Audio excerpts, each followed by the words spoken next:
कल राजस्थान के चूरू में प्रधानमंत्री मोदी की रैली और 6 अप्रैल को अजमेर में रैली करेंगे। इससे पहले भी राजस्थान के दौरे पर रह चुके हैं। अजमेर में विजय शंखनाद सभा को संबोधित करते हुए प्रधानमंत्री मोदी नजर आने वाले। पुष्कर मेला ग्राउंड में एक विजय शंखनाद रैली यहां पर होने वाली है। और सबसे बड़ी बात कि प्रधानमंत्री मोदी के इस दौरे को लेकर तैयारियां पूरी कर ली गई है। और इसी को लेकर आपको ये बता दें कि कार्यकर्ताओं में जीत का मंत्र देते हुए कार्यकर्ताओं को नजर आएंगे प्रधानमंत्री मोदी। इससे पहले भी राजस्थान पहुंचे, रुद्रपुर पहुंचे, अलग अलग राज्यों का दौरा कर रहे हैं। एक बार फिर से राजस्थान पहुंचने वाले, क्योंकि 25 सीट्स लोकसभा की और सभी सीटों पर जीत हासिल करने के लिए भारतीय जनता पार्टी तैयारी कर रही है। आगे बढ़ते हुए बात अब चुनावों की। महाभारत 2024 पश्चिम में चुनाव का अजब रणक्षेत्र देखने को मिल रहा है। अभी कुछ देर पहले भी हम आपको जानकारी दे रहे थे। गुजरात की बात करें तो गुजरात में बीजेपी अपनों में ही फंसती हुई नजर आ रही है। वहीं कांग्रेस की बात करें तो कांग्रेस को अपने ही नहीं मिल रहे हैं। तो कुल मिलाकर महाभारत के तौर पर इसको देखा जा रहा है। और इस बीच राजकोट में राजपूतों पर विवादित बोल से घिरे हैं रूपाला। 4 सीटों पर खुद से ही लड़ रही है भारतीय जनता पार्टी। वहीं 7 सीटों पर कांग्रेस नहीं दे पाई है अपने प्रत्याशियों के नाम अभी तक। और इसी वजह से महाभारत 2024 और पश्चिम में चुनाव का अजब रणक्षेत्र कहा जा रहा है। पूजा और आगे बढ़ती बात होगी कांग्रेस के कैंपेन की। कांग्रेस कैंपेन चला रही है, घर घर गारंटी कैंपेन। खड़गे, राहुल गांधी और प्रियंका ने इसकी शुरुआत की है। 25 गारंटियों का जिक्र है जो कि कांग्रेस घर घर पहुंचाएगी। 8 करोड़ घरों तक पहुंचाएगी कांग्रेस। तो कैंपेन देखिए कांग्रेस का शुरू हो रहा है और कैंपेन का नाम है घर घर गारंटी कैंपेन। अब राहुल गांधी हो, मल्लिकार्जुन खड़गे हो, लगातार कांग्रेस के तमाम दिग्गज नेताओं की ओर से इस बार जो 2014 के दौरान में बीजेपी द्वारा किए गए वादे थे उनका जिक्र किया जा रहा है। आप तमाम विज्ञापनों को उठाकर देखें तो उनमें भी उन्हीं बातों का जिक्र है। और अब घर घर गारंटी कैंपेन के जरिए कांग्रेस अपनी जीत को सुनिश्चित करने का प्रयास करती हुई नजर आ रही है। और इस कैंपेन की शुरुआत खड़गे, राहुल और प्रियंका ने की। 25 गारंटियों का जिक्र है जिनको घर घर पहुंचाया जाएगा। और वहीं देखिए राहुल गांधी ने रोड शो कर वायनाड में नामांकन किया। 5 साल में 5.54 करोड़ रुपए बढ़ी राहुल की संपत्ति। राहुल के पास कुल 20.39 मतलब आपको बता दें 20 करोड़ 39 लाख रुपए की संपत्ति। राहुल ने शपथ पत्र में 18 आपराधिक केस भी बताए हैं। तो ये बड़ी जानकारी आपको बता रहे हैं राहुल गांधी से जुड़ी हुई। राहुल गांधी ने नामांकन किया है। 5 साल में 5 करोड़ 54 लाख बढ़ी है राहुल की संपत्ति। 18 केस दर्ज। राहुल गांधी ने शपथ पत्र में 18 आपराधिक केस का जिक्र किया है। मानहानि केस में सूरत कोर्ट की तरफ से सुनाई गई थी जो उनको सजा, उसका भी जिक्र किया है। 2019 में दाखिल हलफनामे में उन्होंने अपने खिलाफ 6 केसेस का भी जिक्र किया था। तो इसी बीच आपको इस वक्त की एक बड़ी खबर बता दें। कांग्रेस प्रवक्ता गौरव वल्लभ का इस्तीफा। खड़गे को चिट्ठी लिखी, गौरव वल्लभ ने कांग्रेस से इस्तीफा दे दिया है। कांग्रेस अध्यक्ष मल्लिकार्जुन खड़गे को चिट्ठी उनकी तरफ से लिखी गई। सनातन विरोधी नारे नहीं लगा सकता। अब देखिए ये उनकी तरफ से बड़ी बात कही जा रही है। गौरव वल्लभ चुनाव भी लड़ चुके हैं। और इसी बीच ये बड़ी खबर आपको इस वक्त हम बता रहे हैं। कांग्रेस अध्यक्ष मल्लिकार्जुन खड़गे को इस्तीफा अपना सौंपा। इस वक्त आपको वो दिखा भी रहे हैं जो इस्तीफा उनकी तरफ से सौंपा गया है। और सबसे बड़ी बात ये कहते हुए नजर आ रहे हैं कि सनातन विरोधी नारे नहीं लगा सकता। इसको किस तौर पर देखना जाए, अब इसको किस तौर पर देखा जाए पूजा? गौरव वल्लभ देखिए कांग्रेस में आपको याद होगा एक डिबेट शो में कितने जीरो होते हैं ट्रिलियन में, उसके बाद से पॉपुलर हुए थे और उसके बाद में चुनाव लड़ा। और अब गौरव वल्लभ ने कांग्रेस से इस्तीफा दे दिया है। ये बड़ी अहम जानकारी इस वक्त है और जाहिर तौर पर कांग्रेस के लिए एक बड़ा झटका हो सकता है, क्योंकि कांग्रेस वल्लभ लगातार कांग्रेस का पक्ष मजबूती के साथ में रखते रहे। और अब उनकी ओर से जो इस्तीफा लिखा गया है उसमें वो लिख रहे हैं कि सनातन विरोधी नारे नहीं लगा सकता। सनातन विरोधी नारे नहीं लगा सकता, इसका मतलब क्या वो भी अब किसी और पार्टी को ज्वाइन करने वाले हैं? गौरव वल्लभ दरअसल इकोनॉमी के विशेष अच्छे जानकार हैं। कांग्रेस अपनी राजनीतिक जीवन की शुरुआत की उनकी प्रखर वक्तृत्व कला और तर्क वितर्क की जानकारी के कारण उन्हें पार्टी के राष्ट्रीय प्रवक्ता बनाया गया। टीवी डिबेट में वो बीजेपी के प्रवक्ताओं के सामने अपनी पार्टी की बात को मजबूती से रखते हैं। 2019 के विधानसभा चुनाव में कांग्रेस के टिकट पर तत्कालीन मुख्यमंत्री रघुवर दास के खिलाफ जमशेदपुर पूर्वी सीट से चुनाव लड़ा।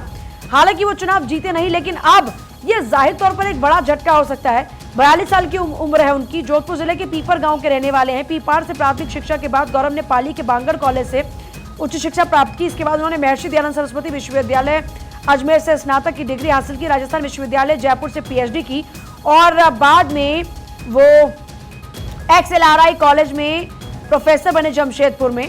और अभी भी देखिए हाल में भी वो प्रोफेसर थे। और गौरव वल्लभ ने अचानक से, आपको याद होगा, उनको पहले राजस्थान क्रिकेट बोर्ड में एंट्री की। डूंगरपुर जिला क्रिकेट संघ के अध्यक्ष भी चुने गए थे, आपको याद होगा जब वहां पर सरकार थी।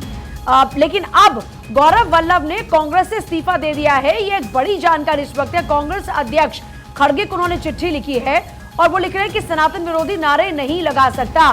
सनातन विरोधियों पर कांग्रेस चुप क्यों है? कांग्रेस प्रवक्ता गौरव वल्लभ कांग्रेस पर ही सवाल दाग रहे हैं। लोकसभा चुनाव से पहले कांग्रेस को एक बड़े झटके के तौर पर इसे देखा जा रहा है। इकोनॉमी के अच्छे खासे जानकार हैं। अपने जो उनकी वक्तव्य क्षमता है उसके जरिए वो लगातार कांग्रेस का मजबूती के साथ पक्ष रखते रहे। कांग्रेस प्रवक्ता गौरव वल्लभ ने इस्तीफा दिया और उसी को लेकर उन्होंने ट्वीट भी किया है। गौरव वल्लभ ने कांग्रेस से इस्तीफा दे दिया है। कांग्रेस अध्यक्ष खड़गे को चिट्ठी लिखी है। सनातन विरोधी नारे नहीं लगा सकता, वो ये बात कह रहे हैं और पूछ रहे हैं सवाल कि कांग्रेस खामोश क्यों है ऐसे लोगों पर जो लगातार सनातन विरोधी नारे लगा रहे हैं। सनातन विरोधी नारे नहीं लगा सकता, गौरव वल्लभ ये कहते हुए इस्तीफा दे चुके हैं पार्टी से और इसी को लेकर उनकी ओर से ट्वीट भी किया गया है। ये एक बड़ी खबर है इस वक्त की। गौरव वल्लभ जो कि राष्ट्रीय प्रवक्ता है, चुनाव भी लड़ा और अब रघुवर दास के खिलाफ उन्होंने चुनाव लड़ा और देखिए उस वक्त वो हार गए, लेकिन फिलहाल पार्टी से इस्तीफा देना वो भी चुनाव से पहले जाहिर तौर पर ये एक बड़ा झटका कांग्रेस के लिए माना जा रहा है और दिशाहीन होकर कांग्रेस आगे बढ़ रही है, ये बात वो कह रहे हैं। पूजा, उन्होंने एक्स पर पोस्ट जिसका हम जिक्र भी कर रहे हैं और आप इस वक्त दिखा भी रहे हैं, 17 मिनट पहले लिखा है, कांग्रेस पार्टी आज जिस प्रकार से दिशाहीन होकर आगे बढ़ रही है उसमें मैं खुद को सहज महसूस नहीं कर पा रहा हूँ। मैं ना तो सनातन विरोधी नारे लगा सकता हूँ, ना ही सुबह शाम देश के वेल्थ क्रिएटर्स को गाली दे सकता हूँ।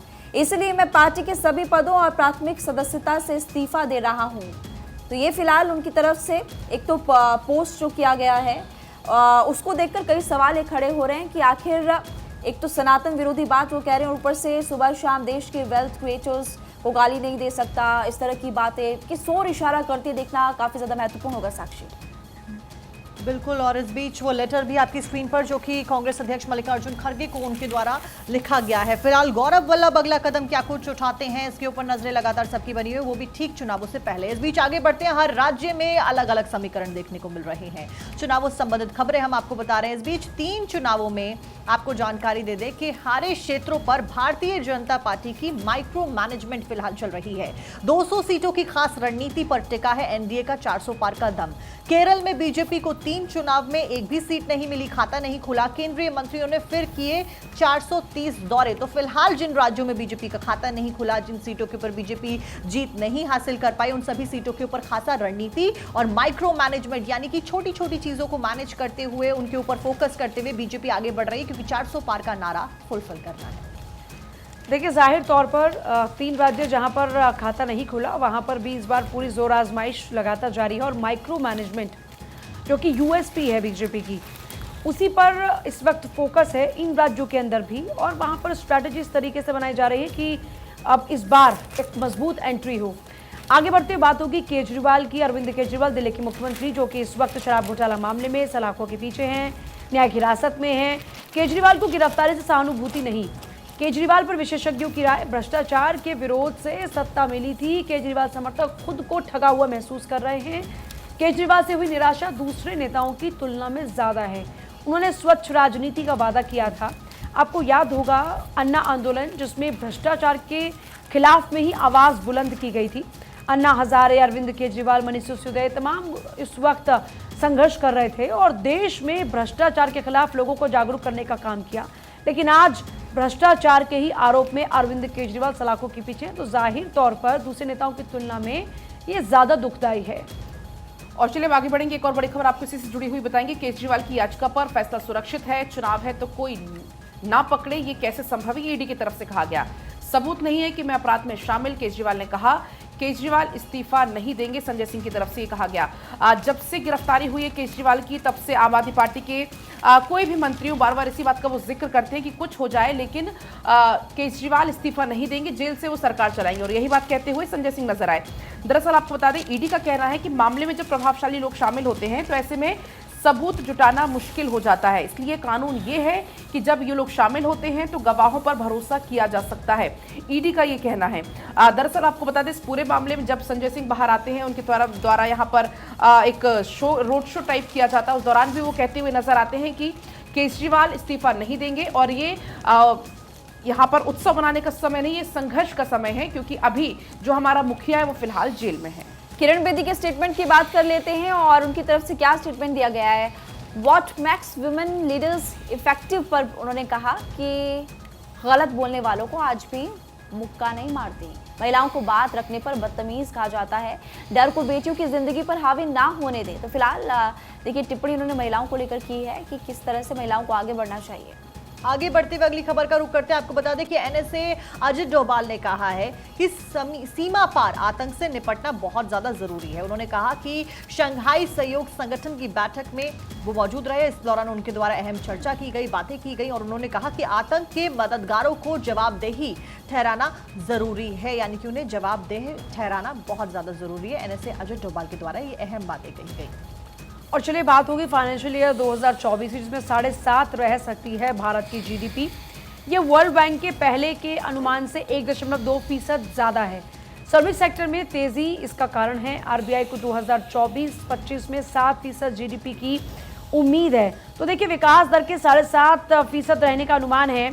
आप लगातार देख रहे हैं कि जो भारत की इकोनॉमी है वो लगातार बेहतर परफॉर्म कर रही है। जीडीपी की बात करते हैं तो वो भी बेहतर परफॉर्म करती हुई नजर आ रही है। इसीलिए कहा जा रहा है कि फाइनेंशियल ईयर की अगर बात करते हैं तो भारत की जो जीडीपी है वो बेहतर रह सकती है। और देखिए विश्व बैंक ने 2024 में भारतीय अर्थव्यवस्था की वृद्धि दर 7.5% रहने का अनुमान लगाया। विश्व बैंक ने मंगलवार को जारी दक्षिण एशिया वृद्धि संबंधी ताज़ा जानकारी में कहा कि दक्षिण एशिया के अगले 2 सालों तक दुनिया में सबसे तेजी से बढ़ने वाले क्षेत्र बने रहने की उम्मीद है। 2025 में वृद्धि दर 6.1% रहने का अनुमान है और विकास दर की बात करें तो 7.5% रहने के अनुमान की बात की जा रही है। और अब आगे बढ़ेंगे, बात होगी ऑल टाइम हाई पर सोना चांदी। सोना पहली बार 69,000 के पार निकला है। चांदी ने भी 77,664 रुपए का ऑल टाइम हाई रिकॉर्ड बनाया। दरअसल 830 रुपए एक बार फिर सोना महंगा हो गया है। और अगर हम बात करें चांदी की तो 1700 रुपए चांदी के दाम बढ़े हैं। इसी सप्ताह ये दूसरी बार ये मौका है जब सोने के भी दाम बढ़े हैं और चांदी के भी दाम बढ़े हैं। सर्वकालिक उच्च स्तर पर पहुंची है पीली धातु। विदेशी बाजारों में भी इसमें काफी तेजी देखने को मिल रही। दरअसल चांदी का भाव 1700 रुपए की बड़ी उछाल के साथ अब 80,700 प्रति किलोग्राम पहुंच गया है। आपको बता दें कि चांदी के प्राइस की अगर हम बात करते हैं तो 80,700 रुपए प्रति किलोग्राम पहुंच गया है। थोड़े जो रेट में है वो क्षेत्र वाइज उसमें डिफरेंस थोड़ा सा आ सकता है। साथ ही आपको बता दें अगर हम दिल्ली की सराफा बाजार में सोने की बात करें तो यहाँ पर 830 रुपए महंगा होकर अब 69,200 रुपए प्रति 10 ग्राम पर पहुंच गया है सोना। आगे बढ़ते महंगे घरों के लिए कर्ज देने में प्राइवेट बैंक आगे और ऐसे में ईएमआई भी ज्यादा। बॉब की रिपोर्ट में फिलहाल खुलासा हुआ है। दैनिक भास्कर में लिखा है कि घर महंगे, ईएमआई ज्यादा, फिर भी एक साल में होम लोन लेने वालों की संख्या बढ़ती जा रही है। 34% तक बढ़ी है। बॉब की रिपोर्ट है। महंगे घरों के लिए कर्ज देने में प्राइवेट बैंक आगे हैं। घर महंगा हो, लोन मुश्किल हो या ईएमआई ज्यादा, ग्राहकों पर इसका असर कम ही नजर आ रहा है।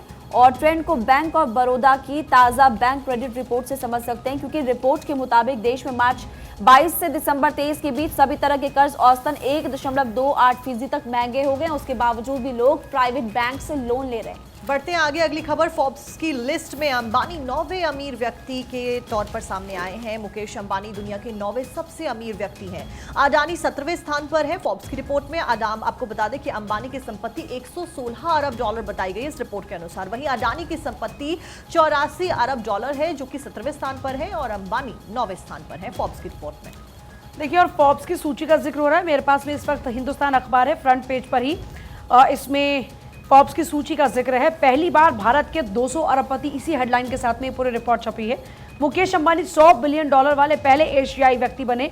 विश्व में 9वां स्थान उनका बरकरार है।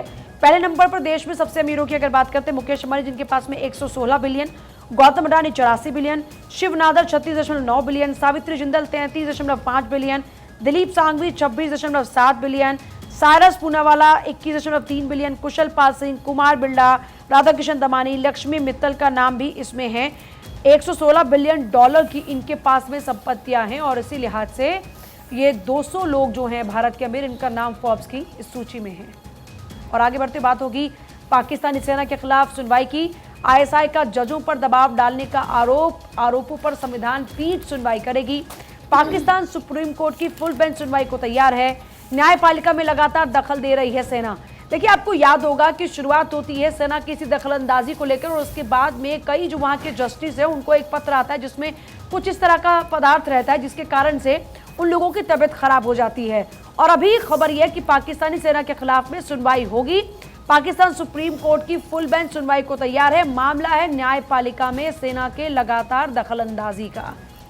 और अब चलिए एक और बड़ी खबर आपको बताएंगे। डमी कैंडिडेट रोशन लाल मीणा को एसओजी ने गिरफ्तार कर लिया है। सगे भाई समेत 20 रिश्तेदार के लिए बन चुका है डमी। राजस्थान में 16 परीक्षाएं और केंद्र की 4 परीक्षाएं ये दे चुका है। आधी अपनी और आधी अभ्यर्थियों की ये फोटो बनाता था। आरपीएससी इंटरव्यू में भी डमी बन चुका है और ये बोर्ड को चकमा दे चुका है। आगे बढ़ते तत्कालीन कांग्रेस विधायकों के इस्तीफे का मामला और हाईकोर्ट ने पक्षकार बनाने का प्रार्थना पत्र मंजूर किया।